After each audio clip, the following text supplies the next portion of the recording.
Depuis la nuit des temps, les hommes ont voulu se regrouper afin de mener une quête de vérité. Et depuis tout aussi longtemps, ces groupes d'hommes se sont affrontés, parfois par pure incompréhension.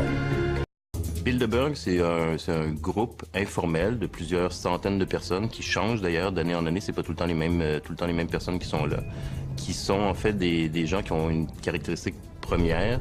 C'est toutes des membres de l'élite, de la haute élite politique, économique, médiatique et on pourrait dire aussi militaire, qui prennent l'occasion de se réunir pendant quelques jours dans un hôtel de luxe complètement isolé, à huis clos, pour discuter entre eux d'enjeux qui les préoccupent. Moi, il y a un mot pour décrire ces réseaux d'affaires-là. Le vrai mot, c'est coterie. Coterie. Coterie.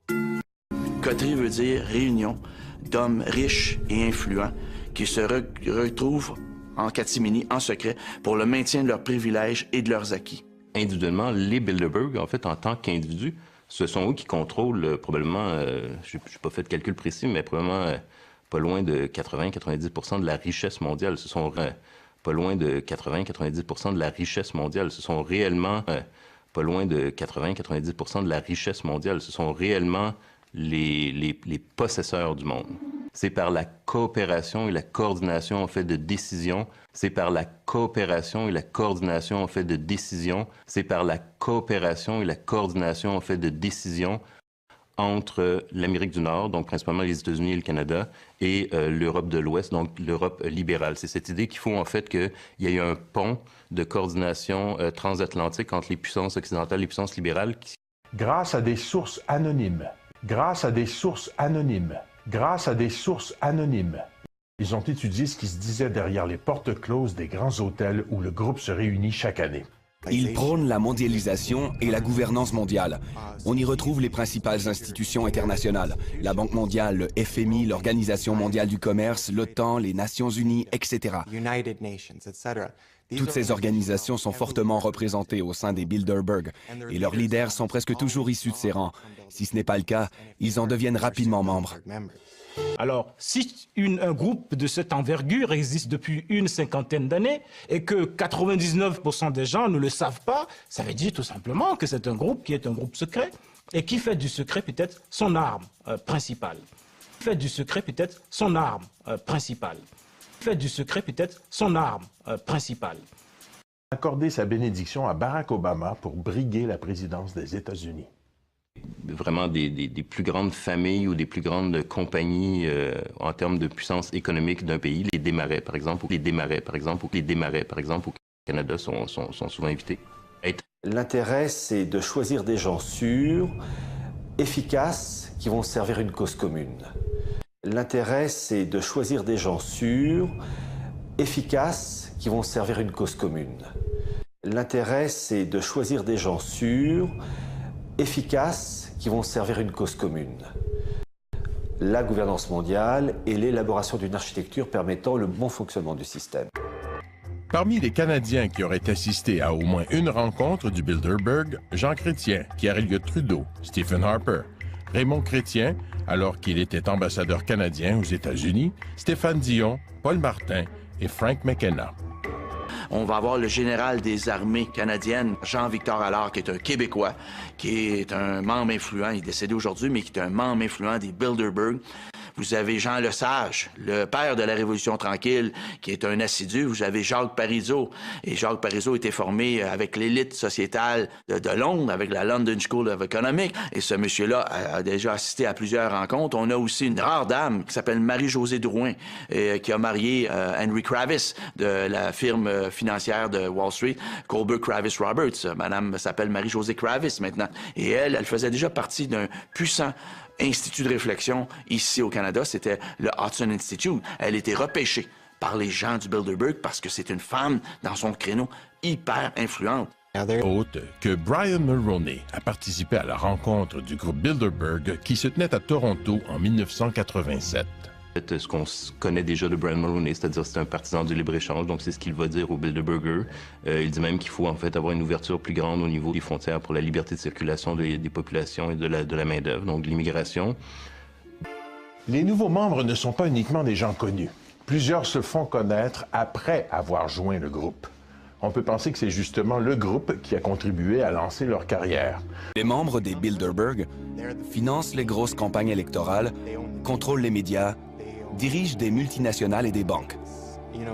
Donc, s'ils ne décident pas directement qui dirigera tel ou tel pays, ils ont la capacité, de par l'influence financière et le contrôle médiatique qu'ils exercent, de favoriser certains politiciens au détriment des autres.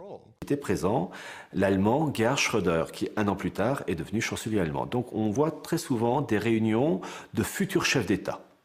On n'a qu'à penser à Bill Clinton aux États-Unis en 1993. Quand il était à la première réunion du Bilderberg en 91, Bill Clinton n'était pas encore le candidat du Parti démocrate. Mais au sortir du Bilderberg, il est devenu l'homme, lige et la marionnette préférée de ses maîtres marionnettistes. Mme Thatcher est arrivée au pouvoir en 79 en Angleterre, mais juste avant d'arriver au pouvoir en Angleterre, cette dame-là avait été repérée par le groupe Bilderberg et elle est arrivée à la tête de son parti et elle a fait table rase, elle a fait maison nette et c'est une dame de fer qui a décidé d'en découdre avec les syndicats. Elle a mis les syndicats au pas.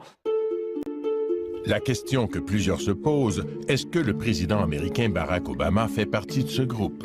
Au moment où on se parle, il est impossible de dire, hors de tout doute raisonnable, que Barack Obama est un membre en règle. Il est un sympathisant. Il faut savoir que Barack Obama envoie des émissaires aux unions du Bilderberg. Bon nombre de ceux qui ont assisté à la réunion du groupe Bilderberg en 2008 se sont retrouvés dans le gouvernement d'Obama quand il est devenu président. Par exemple, Larry Summers et Paul Volcker, l'ancien président de la Réserve fédérale américaine, sont devenus d'importants conseillers économiques d'Obama. Le général James Jones est devenu son conseiller en matière de sécurité nationale. Le comité de direction est composé d'une trentaine de membres permanents qui se réunissent tout au long de l'année. Étienne Davignon occupe le poste de président depuis 1999. Les membres du groupe Bilderberg ne le sont pas nécessairement à vie, mais certains le sont depuis longtemps, comme David Rockefeller, qui était présent à la première réunion en 1954 et qui assiste encore à toutes les réunions. Henry Kissinger y est aussi depuis des décennies et n'a jamais manqué une réunion. C'est la crainte. De quoi il parle? Sur quoi il parle? Sur quoi il parle? Surtout quand ce dont il parle concerne l'ensemble des peuples du monde, l'ensemble de la planète. Réservé longtemps à l'avance, mais l'endroit n'est connu souvent qu'une semaine avant l'événement, question de sécurité. Les seules images possibles à prendre sont celles de limousines venant déposer des invités difficiles à identifier. Il est en effet très bizarre qu'aucun média ne considère ces rassemblements comme dignes de faire l'objet d'une publication, alors que généralement le seul déplacement de n'importe laquelle de ces personnalités fait l'objet des gros titres des manchettes. Alors que généralement le seul déplacement de n'importe laquelle de ces personnalités fait l'objet des gros titres des manchettes. Alors que généralement le seul déplacement de n'importe laquelle de ces personnalités fait l'objet des gros titres des manchettes. Au Canada, il y en a eu une récente en 2006, c'était à Ottawa, et c'était une des rares fois que Radio-Canada est allé couvrir la rencontre du groupe Bilderberg dans un hôtel huppé, cossu d'Ottawa. Le journaliste Patrice Roy était sur place. Est-ce que la centaine d'hommes et les quelques femmes qui arrivent ici en limousine, cachées derrière des vitres teintées, possèdent un vrai pouvoir occulte? Ce qui est sûr, c'est qu'ils sont tous influents dans leur domaine. Et c'était toute beauté. Ça n'a pas duré 3 heures, ça a duré 3 minutes. Mais c'est quand même 3 minutes de plus que ce qu'on a toujours eu avant, alors qu'il y avait un blackout médiatique.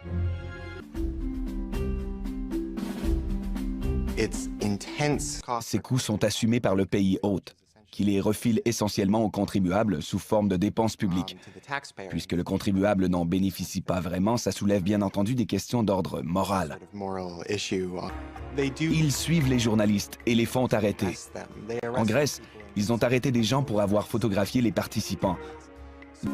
Est-ce qu'ils vont réussir à garder ce secret longtemps? J'en doute. Plus ce sera secret, plus on en parlera.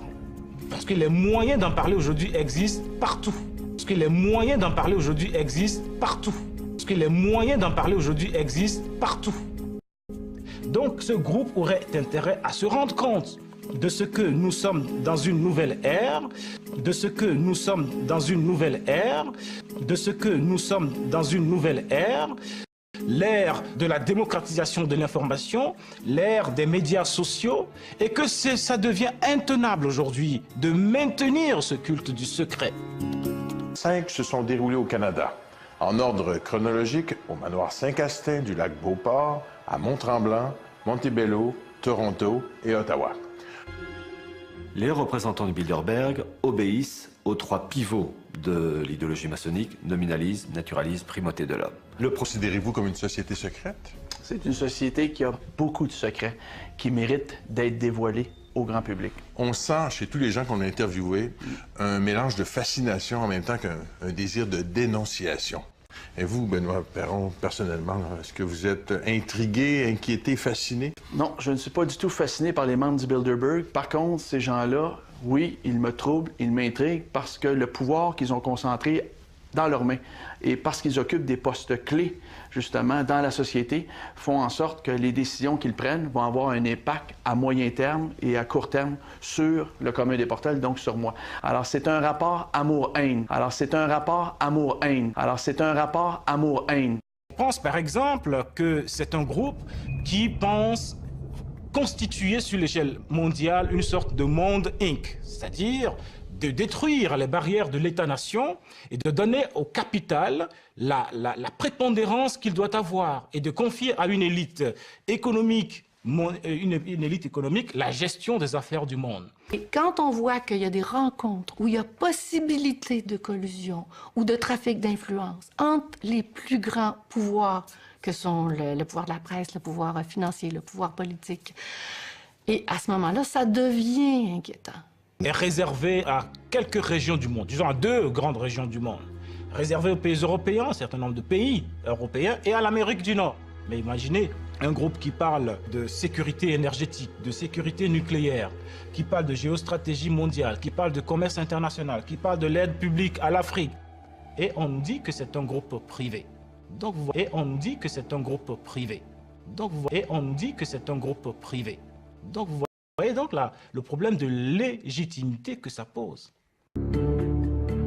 Ces gens-là ont le pouvoir, en catimini, et c'est ça qui me trouble, de fixer l'agenda économique d'un pays qui a élu à sa tête un gouvernement démocratiquement. Autrement dit, mon vote a aucune importance. Autrement dit, mon vote a aucune importance. Autrement dit, mon vote a aucune importance. Tout ce qu'on pose dans les urnes à chaque 4 ans, c'est une foutaise. Tout ce qu'on pose dans les urnes à chaque 4 ans, c'est une foutaise. Tout ce qu'on pose dans les urnes à chaque 4 ans, c'est une foutaise. Parce que de toute façon, les candidats sont déjà présélectionnés. Parce que de toute façon, les candidats sont déjà présélectionnés. Parce que de toute façon, les candidats sont déjà présélectionnés.